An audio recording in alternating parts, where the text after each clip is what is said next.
I come! Hello, sports fans, sports collectors, and all hobbyists. Welcome to the Car King Sports Variety Show. I'm the Catman, Brian Cataquet, a.k.a. the Car King. We are live on KMET1490AM.com for your listening pleasure. On the phone line is baseball card and coin expert, author, pioneer of our current certified coin and card grading market, Mr. Alan Hager. Alan, long time no chat. Thank you for being on the program. No problem. It's a pleasure talking with you again, Brian. It's been a long time. Long time. So, Alan, let's begin. Let's talk about your history in the collecting field. When did it exactly begin for Alan Hager? Well, in 1907, they changed the Lincoln cent from the wheat back to a memorial back, and I started collecting pennies. A hyperactive kid. My dad was a gambler. He saved a lieutenant colonel from a tank blast, and so I got carte blanche at King's Casino in Reno. By 1963, I had almost 3 million silver dollars and could grade a coin by its rim, not by its mint mark. Went on into that field and spent pretty much a lifetime. And then in 1988, I decided I wanted to do something different because I've had many careers. Art industry. My first big Sony San Francisco National in 19, and I ran into a guy by the name of Mastro's who sold me a lot of trimmed and bad cards, and I wanted to return them. He avoided me, and so I decided, well, the industry needed to be cleaned up like I did in the coin industry. I invented the coin slab, which is now a $6 billion industry. I also then went on to design and patent the arrowhead holder, sports slab, used by PSA, which paid me licensing fees for my patent, and BGS and all the other grading services. And that's become a very big industry. And then I went on to write my book, Comprehensive Guide Cards, 1886 to present, which 91. It was almost 530 pages. The first book, color, and that's how I got into it. And I put a whole photo card grading chapter in there, how to tell people sold trim cards, and I went on to spend $250,000 buying 2 of every rare card to produce them. Now, Alan, how did the evolution of the grading system come into fruition? Well, since I was very familiar with grading coins, and that had changed from the 40s to the 50s to the 60s and 70s, when I got into the card business, it was pretty much almost antique, very archaic. You had grades of good, VGX, and near mint. And I said, this is too much to the advantage of card dealers. So I decided in June of '88 to start working on a grading system for sports cards, which is also published in my book. It's called AccuCard. And the photo grading guide gives you photos of every period of cards going back to the 1880s to present. And we had many different issues. Cards prior to 1900 were called brittleboard. And brittleboard cards, if you bend them, will crack in half. By 1904, 05, the tobacco companies started to incorporate cotton in their paper cards. And then we, we got into a cotton cloth. You could actually bend the card, it wouldn't fall apart. In 76, then we got into our plastic board, fiber board. So I had to take those 3 considerations of the paper into grading cards. So if you have a grade modern card, it would be equivalent to a grade 6 1880 card. And so I made 3 designations based on periods of time. And then I divided in the cards into points. pick 10-point card, you needed color card, and so forth. And all of those were explained in the book, how you would get a 10-grade card.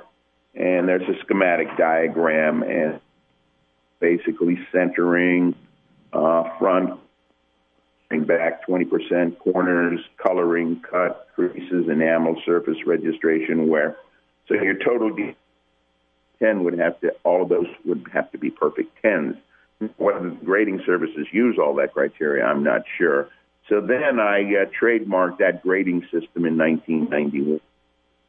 And today the 1 to 10 grading system is universally used worldwide for sports cards. Right. Now you also revolutionized the way price guides have been made with your comprehensive guide to rare baseball cards and the six-port, in that a lot of those pages, when you created those price guides, you used digital imagery. The pictures were very clear on the cards for the price guide that you created. Can you talk a little bit about that? That also led to auction companies using color catalogs. Is that correct? That is correct. Prior to my book, the standard guide was the Murdoch book that was published in the 1950s. And so most sports card books, they were black and white. And so it was really detrimental because with black and white, you couldn't see any of the color features that you needed to know how. And also the pricing was all over the place. And so what I basically did is I developed a rarity guide. And if any of you out there have my book, you know what my rarity guide is. It's on the top of the page, and usually I'll rate a card from triple B to triple A, triple A1, and then I'll give it a rarity rating from R1A all the way up to R10, and R1A would be under 500 cards, and an R10 would be over 1 million cards. So whereby we do not know mintages of many of these sports cards, we do know, if you're heavily into the business, we know how many trade, and you can extrapolate that. So in our pirate card, which there are only 15, and I discovered those cards in England, which were used for the British soldiers in Hong Kong. That is correct. I remember offering you one of those cards back in the 90s for $1,500, and you kind of said didn't have the money, and last year one just sold at Robert Edwards auction for $27,000. And 15 of these cards are known. I bought them all from a sports card dealer in London and traded him a few Alan. So you can go all the way to an R13, which is 100 million. An R1 is 500 to 2,500 cards, and so forth. I have a guide of rarity of how much a card is worth based on its rarity rating, and you can price it. Then I write it three ways. I write it for a collector, an investor, whereas an investor is going to buy a high rarity rating like R1, 2s, or 3s, and the collector is just going to collect one of everything and tell you what a set goes for, and then it tells you how many this author handled. So when you read each page, and it gives you a complete checklist of cards on that page, and the book is over 530 pages, and it covers every rarity. In fact, it took me 2 years and $250,000 to buy two of everything before I could write the book. Amazing. The rock and roll business and managing Elton John and David Bowie and being the representative for the Bulls in New Zealand and Australia, I traveled the world. When I had time off, I would go into the local sports shops or trade shows, and I would find Babe Ruth's Sinella from Germany, or the Spalding Babe Ruths. I really collected a lot of Babe Ruth cards, and discovered 5 or 6 Babe Ruths that didn't exist up until now, and the T206 Murray hat in England. And when Burdick wrote his book, he wrote his checklist of T206s, and it had only about 450 cards. And as he discovered more, he would then add A's or B's. Well, my checklist of 526 with a brand new, which I authored back then. So Alan, you actually extended Burdick's original checklist for the T206 tobacco cards and other tobacco issues. Is that correct? All the tobacco issues I extended C's and just made the checklist according to alphabet. 75 T206s in the book. The book is quite comprehensive, and it cost $57. Nobody in the card industry ever attempted to do this. And can you mention the book once again, Alan, for those listening? Can you mention the book again, the name of the book? The name of the book is Hager's Comprehensive Guide to Rare Baseball Cards. I only have about 20 copies left, and they're about $100 a book, and I only usually sell them to customers that really have an interest. But the information in here is totally extensive, and there's nothing like it even to this day. And you have photos of all of the 15 different T206 backs, which didn't exist. You have the Cataquet back, the Uses, the Drum, the Broadleaf, the Lennox, so forth. And the most common one is Piedmont and Sweet Caporal. I tell you, your six-sport book has been very handy for me. I mean, you list a lot of the rare issues listed in that six-sport guide from the six major sports. Talk about that. Six-sport was a book for every baseball, basketball, football, golf, boxing, and tennis card from 1880 to present. And when I used to travel to coin shows, I carried about 10 pounds of books, and I got really disgusted with it because the information in those books was about 10 cents and 20 cents. We did with six-sport had to have a value of $10 to be in the book. So it was kind of a synopsis of all of the sports cards, and it was about 200 pages, and it was very successful, and it listed all of the rare issues from around the world for all six sports. I ended up selling that publication in 1997 to Trajan Publications in Canada. Oh, you did? And then he got involved with PSA and David Hall, and they said, get rid of all that esoteric stuff and just make it more homogenized, which he did. And it just fell apart, and then he passed away, and that sport. Now, Alan, you mentioned David Hall, and if I may ask a little tough question, what was the deal with the lawsuit regarding PSA and AccuGrade? If you could share some information on that. Well, what happened back in 2004, David Hall, PCGS, to get on there as my wife, Diane. And she published, and you're going to read a lot about Al Hager and Diane Hager and all the negative stuff that was there. And what they were trying to do is, since I invented a better holder and I was undercutting his business, we were doing 6,000 items, and we were doing 2 cards for $50 in 2 hours, and he was charging $100. So they had to really kill my service, AccuCard as well as AccuGrade, which I had in the coin business. And so she got on there and says, oh, yes, we counterfeits and everything, you know.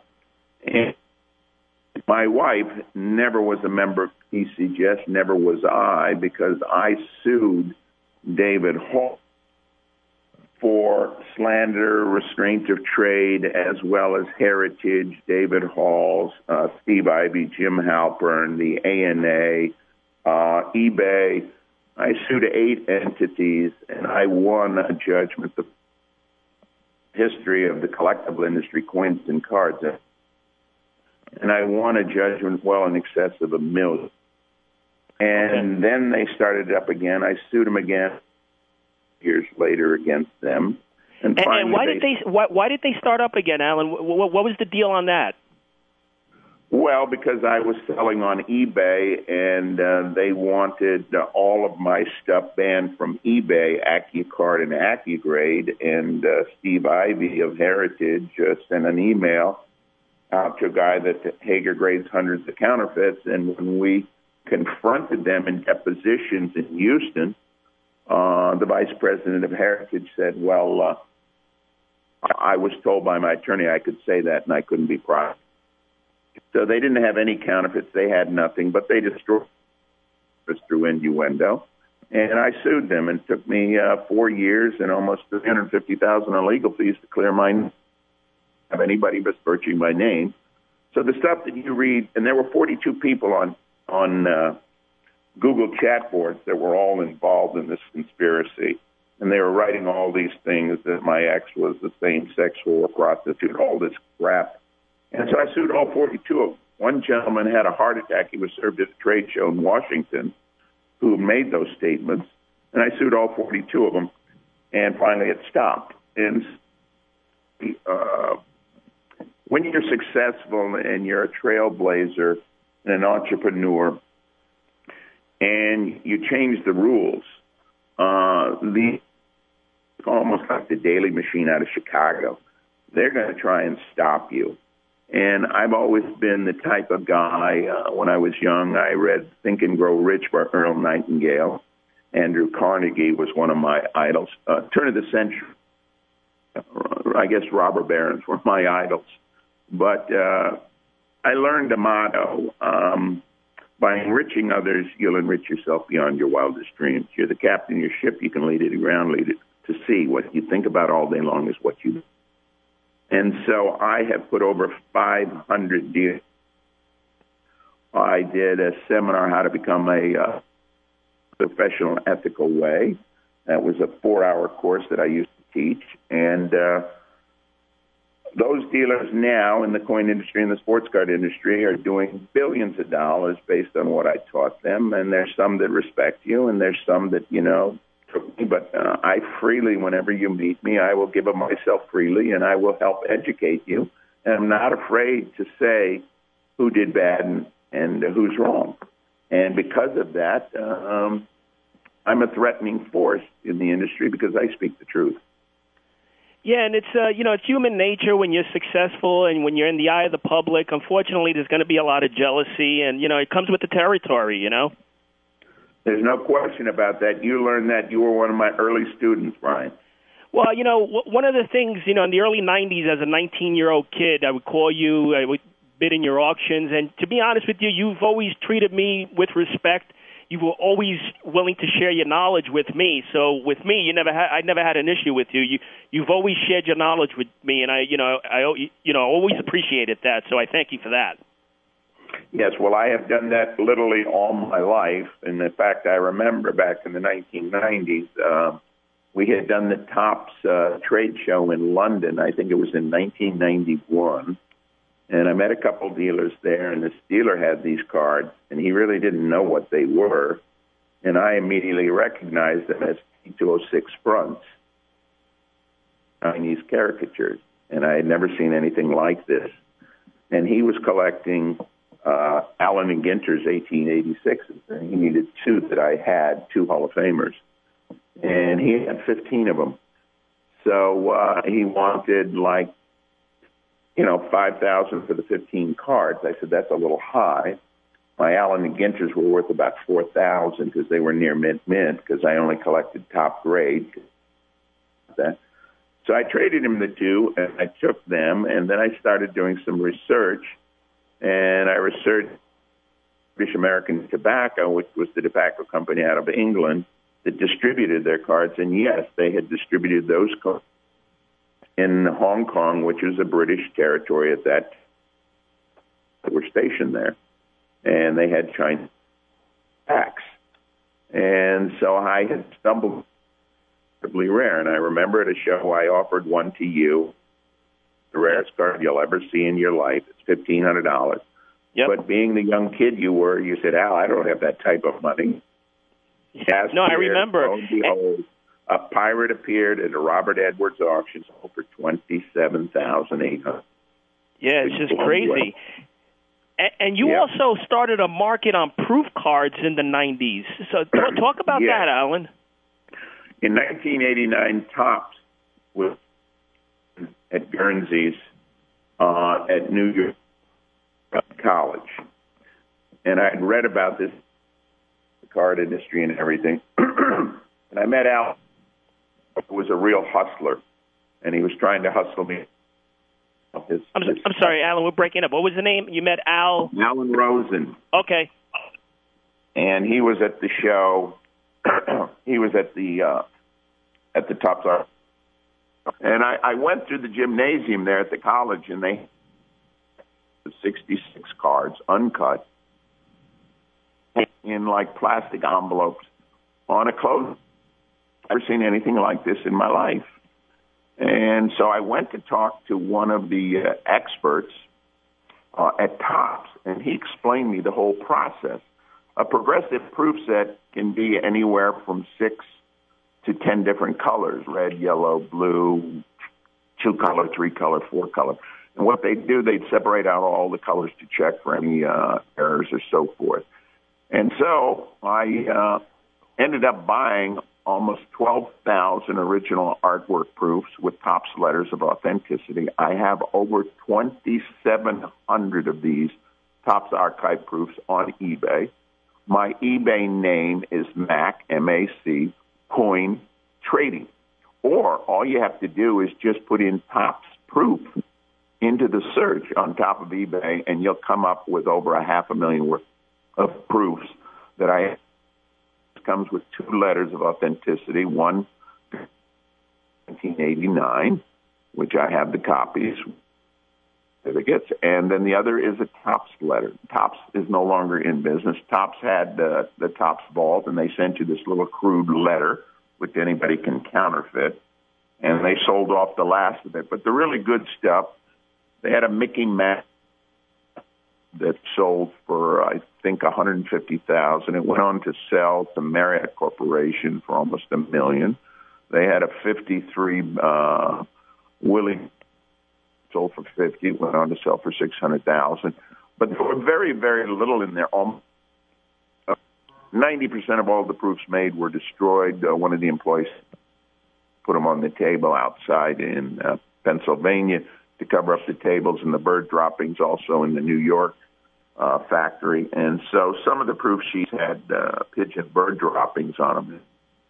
Sulfur stained them, especially in the 60s. Some of the later years, so many proof cards there can only sometimes there's only one of a player's entire career. Nolan Ryan's rookie proof that I cut from a sheet, 66, was in the bottom left-hand corner. I sold to Nolan Ryan for $25,000. Oh, you did? And I offered him back for it 3 years later because I had a customer willing to give me $100,000. And he says, Al, this is my heritage. $1,000. I said, well, at least I tried. Reggie Jackson, I sold him his rookie proof card for $25,000. It took me almost a year to get him to pay me, to chase him all of the shows. Every time he'd do a signing, he'd give me some. Oh, is that right? Very, very cheap. Yeah. I sold over 68 professional players their rookie proof cards or their progressive proof sets.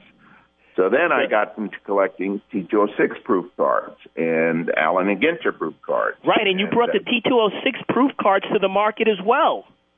Yes, I found the T206 of Hannes Wagner, and I bought that. It's also in my book, and I ended up selling it. It had a big crease right through the card. I could not believe it, but it was graded at 2.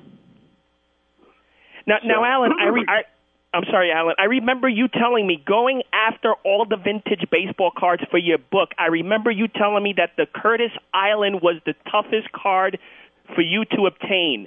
Do you remember telling me that? Well, some of the early caramels and everything didn't exist. So I started hunting and I went to a show in Richmond, Virginia, a big sports card show, and I met this older gentleman who had cancer, and he was smoking, and he told me his grandfather had a tobacco store at the turn of the century, around 1900, and that he had a gigantic collector. And he says, you have to join the Tobacco Collector Society to be able to buy and sell, and you're not allowed to pay more than $20 for an original tobacco pack. So I joined that, and after about 6 months, he invited me to his house. We had tea, and I could see that he was in bad the collection. He had over 20,000 tobacco.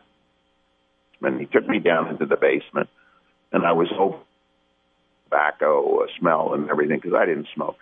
And in that hoard, there was about 60 baseball tobacco packs.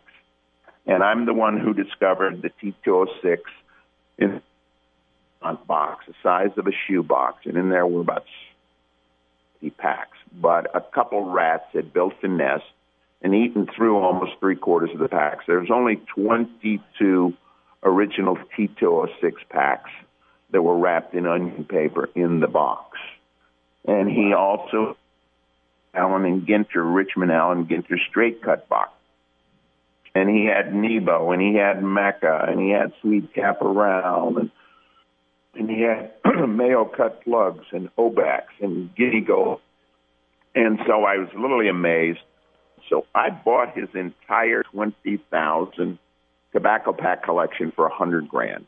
Oh, that's startling. I ended up selling back the 19,940 packs to another guy for like $10,000. Alan, they're telling me I have 1 minute left. I want to see if I can get you back on and talk about the coin industry. Yeah, they're telling me I have 1 minute left. You want to mention your website again? Yes. For anybody who buy original proof cards, we're on eBay. It's called MAC, M-A-C, Coin Trade. Is to just type in Topps Proofs, and you will end up seeing over 2,700. Anyone who buys one of these proof cards, and they're all certified by PCGS, which I trained them and told them about how proofs were made, and I sent them the Guernsey's auction catalog and told them everything about the proofs because PSA knew nothing, wouldn't grade them. So for one grading service, and so these are all certified with 2 letters of authenticity, and whatever will own the only one in existence, and they're all blank backs.